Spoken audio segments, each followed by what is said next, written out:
Salam alaikum, Azul Felawel. Je suis Cécile Leroux. Je suis la compagne de vie de Rachid Nekaz. Je suis sa femme.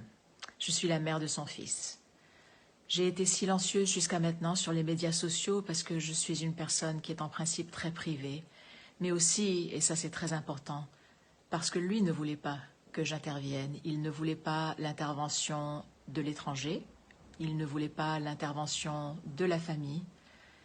Il se considère un homme politique et il considère ses missions politiques et donc la famille n'a pas à intervenir dedans. Cependant, maintenant, il y a une situation plus critique. L'état de santé de mon mari se dégrade. Apparemment, je viens d'apprendre, comme vous tous, qu'il a un début de cancer à la prostate.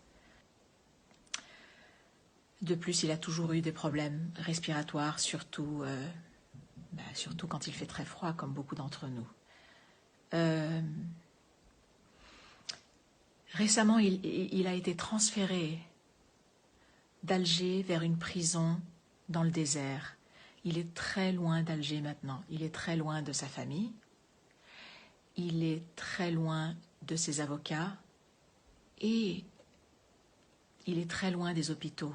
L'hôpital le plus proche, on m'a dit, est à 120 ou 150 kilomètres. C'est pour ça qu'on m'a parlé d'une loi et j'aimerais demander à la justice de bien vouloir la considérer. On m'a parlé de l'article de loi 128 et je demande que le gouvernement et la justice veuillent bien appliquer cet article de loi 128 et libérer Rachid Nekaz pour des raisons de santé.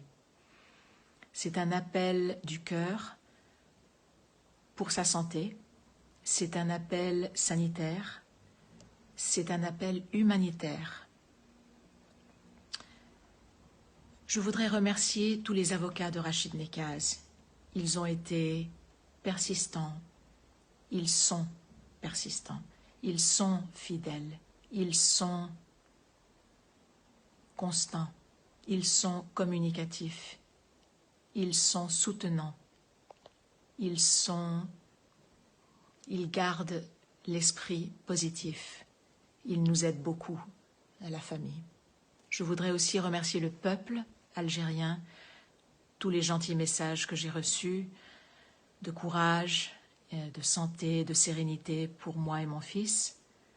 J'aimerais aussi faire un appel particulier et un remerciement au gouvernement qui, je sais, est formé par des êtres humains comme nous et le gouvernement pourra bien comprendre cet appel exceptionnel à l'article de loi 128 et cette demande du fond du cœur que je fais de libérer mon mari pour qu'il puisse avoir des soins médicaux et être de nouveau au moins en dehors des murs de la prison. Je connais Rachid Nekaz depuis 24 ans, peut-être un petit peu plus. Je ne compte plus. Rachid a toujours été très, très patient, très non-violent, et il a toujours prôné la paix et la non-violence. Un homme qui est connu par tous les Algériens du monde entier que nous rencontrons quand nous faisons des voyages et qui le reconnaissent par son expression « douga douga » et pour sa répétition dans 1700, 1800 vidéos qu'il a fait sur ses lives Facebook où il ne parlait que de changement pacifique, changement pacifique. Ça fait de Rachid Nekaz un homme de paix. Rien d'autre qu'un homme de paix. Je vous remercie tous de votre écoute. Je remercie le gouvernement algérien de bien vouloir m'écouter et de bien vouloir prendre cette demande comme une demande sincère et humble. Merci beaucoup.